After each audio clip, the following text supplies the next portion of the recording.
ka mawawala ng pag-asa sapagkat nananalangin ka sa Diyos ng pag-asa. Amen. The God of hope, the God who is faithful and true to all of His promises.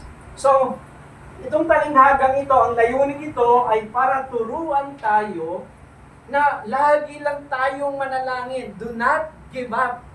Huwag tayong susuko, huwag susurrender, huwag titigil, kundi laging mananalangin. No? Dituloy natin sa verse 2. Sabi sa verse 2, sinabi niya sa isang lungsod ay may isang hukom na walang takot sa Diyos at walang iginagalang na tao. Di ko man po nilalag, no? Pero karamihan talaga dyan, no? Karamihan pag ikaw ay hukom, ang iba dyan ay masyadong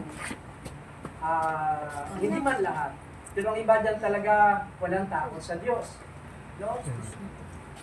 Hindi po lahat, no? Hindi lahat ng abogado. Ang abogado po, pero hindi lahat, ulit po. Ang mali, ginagawang tama. At ang tama ay ginagawang mali. Di ba? Kasi kung halimbawa, ang kanyang kliyente ay kriminal, ipaglalaban niya na walang na inosente yung kanyang kasi doon siya binayaran eh. Ipaglaban ang kaso ng kanyang kliyente na isang mamamatay tao, isang magnanakaw, anuman ang crime nito, gagawa siya ng paraan na baluktutin ang katotohanan. Pero hindi lahat ng abogado. Kasi may mga abogado, bago tanggapin ang kaso, nagtatanong sila kung nagsasabi ba ng totoo ang kliyente. Meron na akong kilalang abogado pero kinuha na siya ng Panginoon, si Attorney Lucero ng Bicol, Catanduanes. Bago niya tanggapin ang kaso, tinatanong niya kung nagsasabi ng totoo yung tao, kung totoo talaga siyang inosente, at kung nagsasabi ng totoo, ipaglalaban niya ang kaso. At 100% niyang naipapanalo ang kaso. Dahil the truth will always prevail. Alam naman natin ang katotohanan ay laging nagwawagi. Pero kapag yung kliyente ay guilty sa isang pagkakasala, pinapayuhan niya ito na mag-plead ng guilty upang bumaba ang sentensya. Dahil kapag ang kaso po umamin kung guilty yung isang makasalanan, ang sentensya po ay bababa at maaari pa mapakiusapan yung nagdidimanda. No? So, yan po ang kaya hindi po siya natatalo na abogado. Pero may mga abogado po o may mga hukom na talagang walang takot sa Diyos. Na walang takot sa Diyos at walang iginagalang na tao. Kaya ang pinili ng Panginoon na halimbawa ay hukom. Sabi dito, walang takot sa Diyos at walang iginagalang na tao. And then sa verse 3, sa lungsod din iyon ay may isang biyuda. Isang biyuda, lagi siyang pumupunta sa hukom at sinasabi, bigyan po ninyo ako ng katarungan sa aking usapin. Humihingi po siya ng katarungan, no, sa isang kaso po na siya ay naagrebyado. And then sabi sa verse 4, tinanggihan siya ng hukom sa loob ng mahabang panahon. Mahabang panahon. Alam nyo ba, sa Old Testament po, sa Bible, ang mga byuda po, especially sa Israel, ay wala po silang, vulnerable po sila sa atake ng kaaway. No, dahil po, wala po silang tinatawag, tilabang matibay na karapatan sa lugar po ng Old Testament o sa Israel. At sila po ay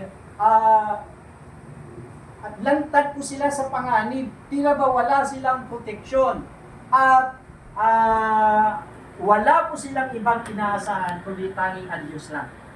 Itong mga wedo.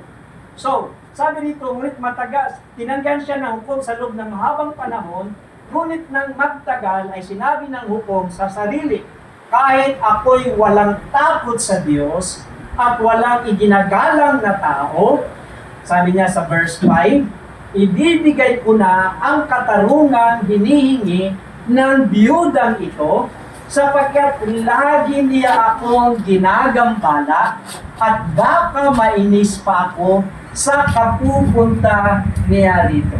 Surrender, no? kahit yung isang masamang hukom, sumurrender sa sobrang kakulitan noong wedo na ito. Yung tinatawag na persistency ng pabalik-balik ng byuda na humingi ng katarungan ay sumurrender ang makapangyarihan at masamang hukom at ipinagkaloob niya ang kahilingan ng byuda. And then ang sabi sa verse 6,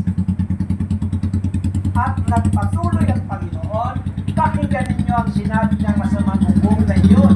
Sa verse 7, ngayon ipagkakait kaya ng Diyos ang katarungan sa mga minamahal niya na dumaraing sa Kanya araw at gabi. Gaano tayo kadalas manalangin? Nananalangin ba tayo sa araw? At nananalangin ba tayo sa gabi?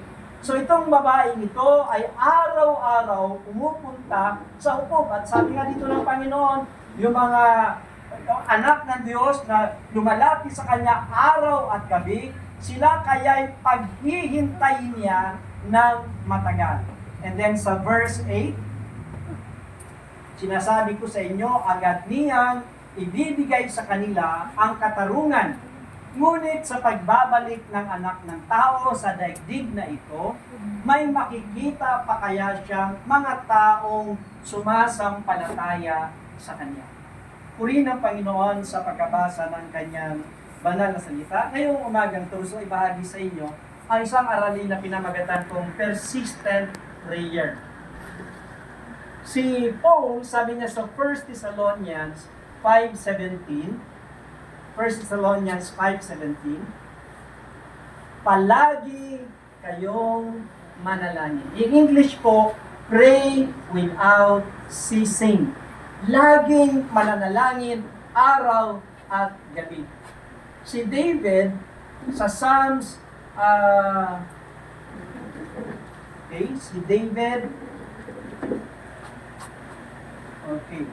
I think that was in Psalms 119, 164.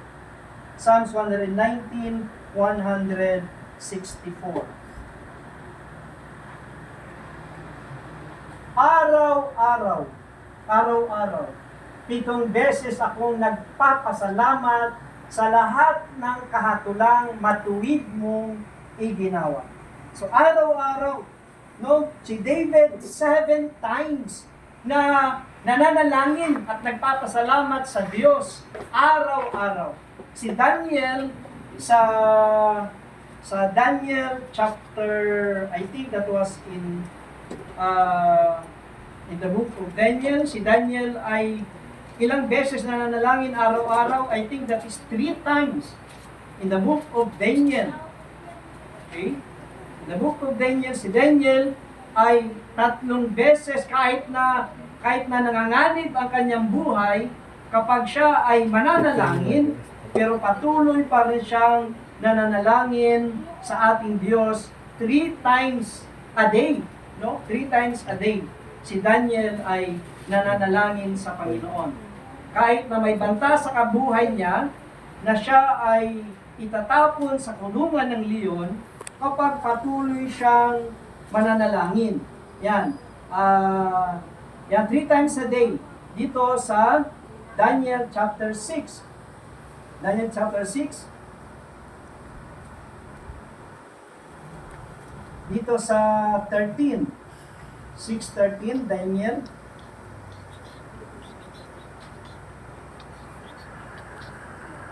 Yan. Ito yung sumbong ng mga kalaban ni Daniel sa hari. Sabi to, then they answered and spoke before the king. Daniel, who is one of the exile from Judah, pays no attention to you, O king, or to the injunction which you signed, but keeps making his petition 3 times a day. Yan si Daniel, kahit na may banta sa kanyang buhay, na siya ay papatayin kapag patuloy siyang mananalangin, pero si Daniel ay patuloy nananalangin 3 times a day. Si David nananalangin 7 times a day, or 7 times, so even more, or he prayed evening, he prayed morning, he prayed afternoon. Ganyan ang pananalangin ni David. Kaya sabi naman ni Paul sa 1 Thessalonians 5:17, pray without ceasing. Amen. Nung si Jonah ay maghihingalo, nung siya ay itapon sa dagat at kainin ng isda, pagkalipas ng 3 araw at 3 gabi na nasa loob ng tiyan ng isda, nanalangin si Jonah. No? Sa Jonah chapter 2. Okay, sa Jonah chapter 2. Tingnan natin yung panalangin ni Jonah. Ang pinag-aralan ko po kung anong klaseng isda ang lumunok kay Jonah. Ang pinakamalapit na isda na pwedeng lumunok kay Jonah ay yung pinakamalaking isda sa dagat, butanding.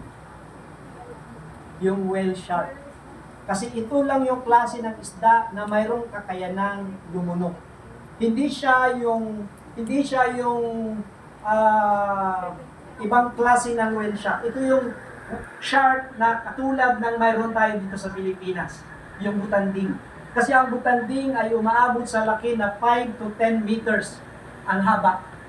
Umaabot sa 20 tons ang laki. At ang kanyang pagkain ay mga damo at siya yung mayroong kakayanang lumunok ng tao. So just imagine, most possibly, butanding ang whale na kumain kay Jonah. At ang sabi nito sa Jonah chapter 2, Yahweh, nang ako'y nasa kagipitan, nanalangin ako sa inyo, at sinagot ninyo ako. Mula sa daigdig ng mga patay, ako'y tumawag sa inyo, at dininig ninyo ako. Sa verse 3, itinapon ninyo ako sa kalaliman, sa pusod ng karagatan. Nabalot ako ng malakas na agos ng tubig, at malalaking alon ang sa akin ay tumabon. Sa verse 4, akala ko'y malayo na ako sa inyo at hindi ko na kailanman makikita muli ang banal mong templo. Sa verse 5, pinigop ako ng kalaliman hanggang sa tuluyang lumubog, na puluputan ang aking ulo ng mga halamang dagat. Kasi yan ang pagkain ng isda na yun. Ako'y bumaba sa paanan ng mga bundok, sa libingan ng mga patay, ngunit mula rooy, buhay akong iniahon, O Yahweh. Sa verse 7, nang naramdaman kong malalagot na ang aking hininga, naalala ko kayo. Yan, Yahweh, ako'y nanalangin, at mula sa banal ninyong templo, ako'y inyong narinig. Amen. And then sa verse 8, ang mga sumasamba sa mga Diyos-Diyosan ay hindi naging tapat sa iyo. And then kasunod, ngunit aawit ako ng pasasalamat at sa inyo'y maghahandog. Tutuparin ko ang aking mga pangako, O Yahweh, na aking tagapagligtas. And then anong kasunod na verse? Pagkatapos, inutusan ni Yahweh ang isda na iluwa si Jonas sa dalampasigan. Ito mo, no? Kahit sa bingit ng kamatayan, kaya kang iligtas ng Diyos. Kahit sa bunganga, hindi ka sa bunganga eh. Sa ano na, sa sinapupunan na ng kamatayan. Ando na sa wala na talagang pag-asang maligtas, pero iniligtas pa rin ng Diyos si Jonah dahil siya ay nanalangin. Amen? Consider na siyang patay, 3 days and 3 nights, nasa loob na ng tiyan. Pero nung siya ay bago malagutan ng hininga, siya ay nanalangin, tinugon siya ng Diyos. At ang sabi, siya kinausap ng Diyos ang isda, at ito ay iniluwa sa dalampasigan. At alam niyo ba kung saan siya iniluwa? Sa dalampasigan ng Nineveh. Sabi ng Romans chapter 8 verse 28, all things work together for good to them that love God, to them who are called according to His purpose. Kung si Jonah ay maglalakbay mula sa Israel papunta sa Nineveh, maaring matagalan ang paglalakbay. Subalit, ang pagkalunok ng kay Jonah ng isda ay nagpabilis lang para makarating siya ng mabilis sa Nineveh. Doon siya iniluwa mismo sa lugar ng Nineveh at ipangaral ang mensaheng ipinapahayag ng Diyos kay Jonah. Anong mensahe ng Diyos para sa Nineveh? Nagugunawin ng Nineveh pagkalipas ng 40 araw. Subalit naniwala ang mga tao sa Nineveh, nagsisi sila mula sa hari hanggang sa pinaka-alipin, hanggang sa pinakamababang katungkulan sa Nineveh, nagsisi ang lahat ng tao. At dahil sa nakita ng Diyos ang pagbabalik loob ng mga tao sa Nineveh, pati yung mga hayop hindi kumain, nagsuot ng sako, hindi tinuloy ng Diyos ang paggunaw sa Nineveh. No, kinabagan ng Diyos ang Nineveh dahil sa kanilang pagbabalik loob at pagsisisi. Amen. So, tinugon ng Diyos ang panalangin ni Jonah. Noong nakaraan pong mga araw, sa grabing sobrang init, sabi ko sa Panginoon, Lord, paulanin mo na. Sabi ng iba, magkakaroon ng sobrang tagtuyot ang bansa natin. Magkakaroon tayo ng El Nino. Pero ang Diyos pa rin ay tumutugon sa ating panalangin. I pray to God, sabi ko, Lord, pabagsakin mo na ang ulan. Sobrang init, halos walang hangin, dumadampi pag nasa loob ka na ng bahay. And I pray, I ask God, Lord, ubuhos mo na ang ulan. And I thank God, after a day of prayer, although I believe hindi lang ako ang nananalangin ng ulan, pero ang Diyos ay tumutugon pa rin sa ating mga panalangin. Amen?